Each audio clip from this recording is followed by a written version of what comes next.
Hey, I'm Dr. Pilet, and I want to talk about relationships and healing. Relationships and healing. I mean, one of the reasons all of us are here today is because we've had trouble in relationships. There was some hurt feelings. There was some notion of betrayal. There was some emotional separation. And two people that used to get along no longer get along. You ever hear the saying, friends come and go, but enemies accumulate? Friends come and go, and enemies accumulate. Well, I would like to think that's differently.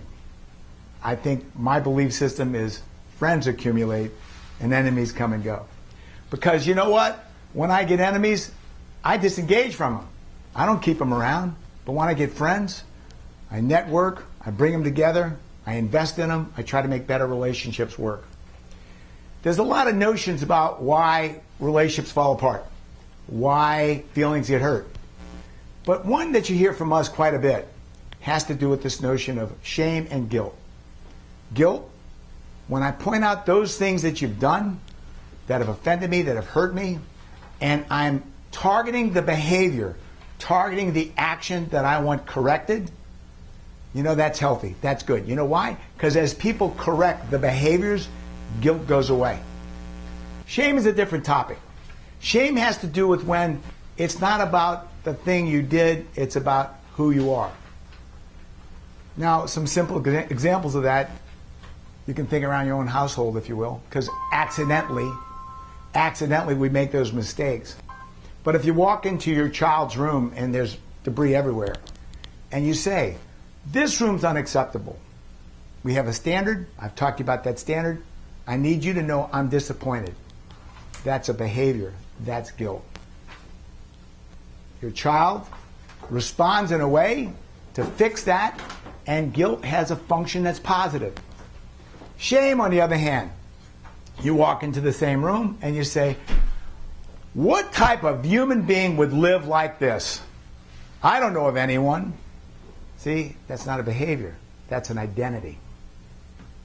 And when we look at relationships, if you want to know the difference between relationships that heal, those are the ones that talk about the offenses that hurt me, that present it as a behavior that needs to be corrected. That's the notion of guilt, and those relationships improve because we invest by fixing, by correcting. I didn't mean to step on your toes. I did. Shame. Sometimes we have friends, relatives, sometimes we date someone that really has a history. And that history is rich with shame-based people that labeled, that called them things that were not guilt-oriented, behavior-oriented, but labeled them in ways that hurt, and it hurt hard. Those people sometimes grow up as we call shame-based people. They don't engage in personal relationships very closely because getting close means what? I get hurt. See, you can't fix shame. It's an identity. You can't fix shame, but you can fix guilt. I'm going to ask you to think about two things as we discuss this. Number one, I give you guys a model of relationships that have to do how acquaintances become friends, how friends become roommates, how roommates become companions, and companions become lovers. I will tell you, every relationship has the potential to grow to the companion level if you use guilt in its appropriate way for behavioral correction. Does that make sense to you? You did something that hurt. This is what you did. Oh, wow. How do I correct it? And you do it. I have friends that say they never apologize for anything. Now, if you've got a friend that says, I never apologize, where are you going with that? Shame or guilt? Shame. If I never apologize, I'm always right. And if I'm always right, who in this world is always right? Name one person that's always right. Now, when I ask you to look at the characteristics of relationships, and when I ask you to buy into that notion that it's okay to have to point out that you stepped on my toes, it's okay to ask that other person to make amends, I'm going to tell you, we're looking at commitment. Commitment. I'm committed enough to you that I want this relationship to continue. We're looking at disclosure. I'm willing to tell you enough about myself and learn enough about you that this doesn't happen again. We're looking at values and beliefs. I cherish your belief system enough that I want to be a part of it, and if necessary, we will talk through this so that we can continue this. Enhanced problem solving. When I ask you to think about enhanced problem solving, enhanced, for me, for my model, is about fixing things that have to do with emotions and maintaining emotional connections. I stay in love with you because we problem solve in such a way that allows my emotions to be intact. Does that make sense to you? And then finally, I want to get down to this one, collaborative lifestyle. To co-labor with another person. Life is what God gave you, style is how you lead it. When you have a collaborative lifestyle, wait a second, it's not about my lifestyle. It's not about your lifestyle. It's about how we modify or change so that we bring one together. It's not a me, it's not a you, it's a we. Does that make sense to you? Now I'm going to throw one more part in this. I've discussed this notion of guilt and shame.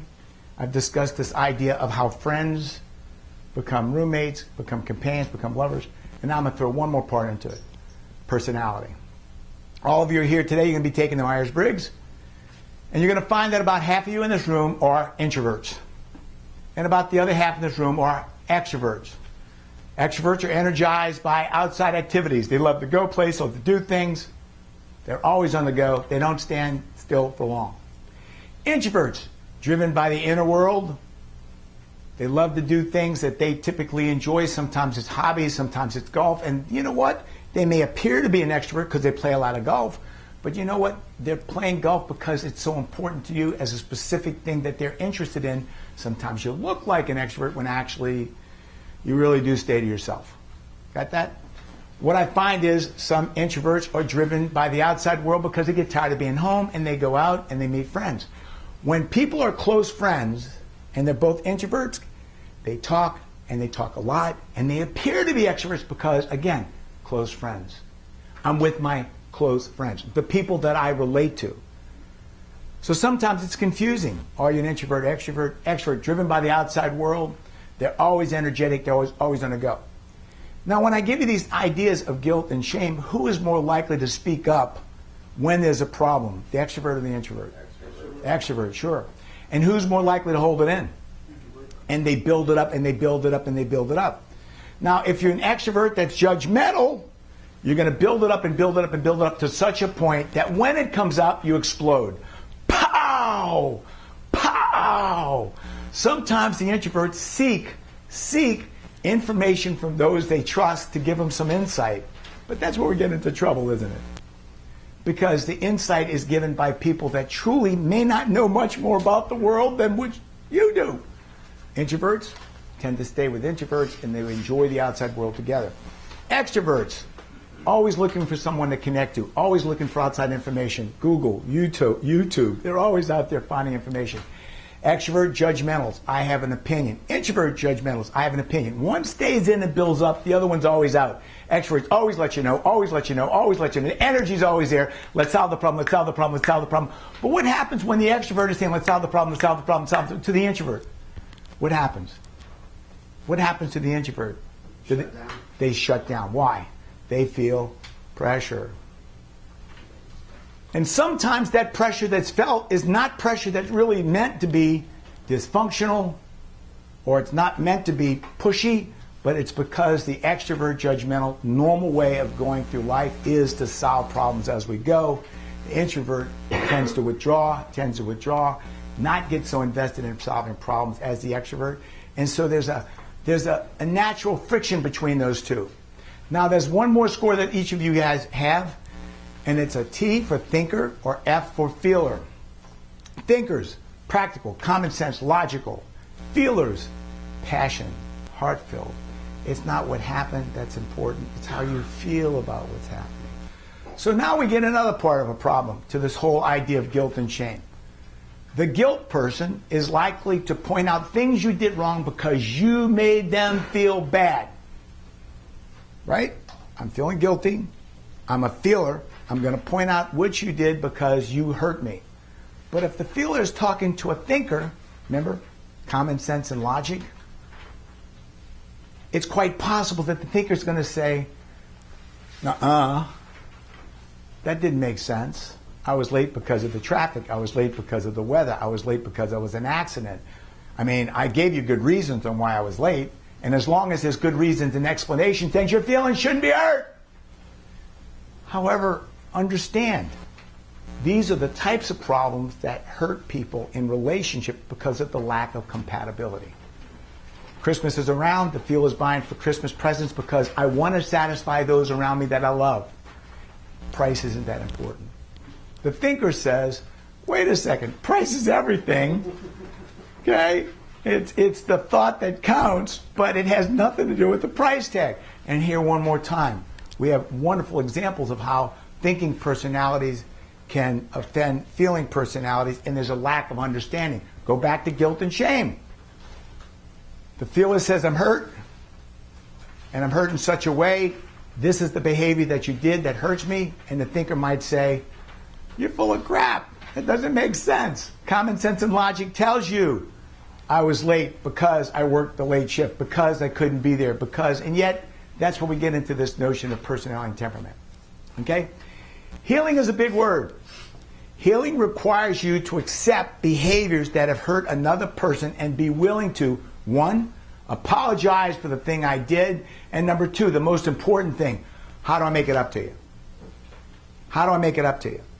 When we take those actions, when we take the action of apologizing and then what do I do to make it up to you? Healing occurs because behaviors correct themselves, and as they correct themselves, relationships grow to higher levels. Okay? Shame, on the other hand, and I ask you to monitor your words around you. I ask you to monitor how you talk to people. When somebody does something to you and it hurts, if you say, what would you know? Everybody does that. There's no specific behavior connected to that. Therefore, that would be shame-based. If, on the other hand, you've got your feelings hurt about something, and you can be specific about why you were hurt, now we're getting to the idea of I feel guilty because you were important to me, and I want to correct that action. I want to apologize for what I did, and now, of course, I want to make amends, and that's what I'm willing to do. And I ask you, what would that look like? Okay? Hey, I'm Dr. Pilet. I hope that helps you a little bit as we looked at these ideas of guilt and shame, personality, temperament, extrovert, introvert, feelers, and thinkers. Thank you very much.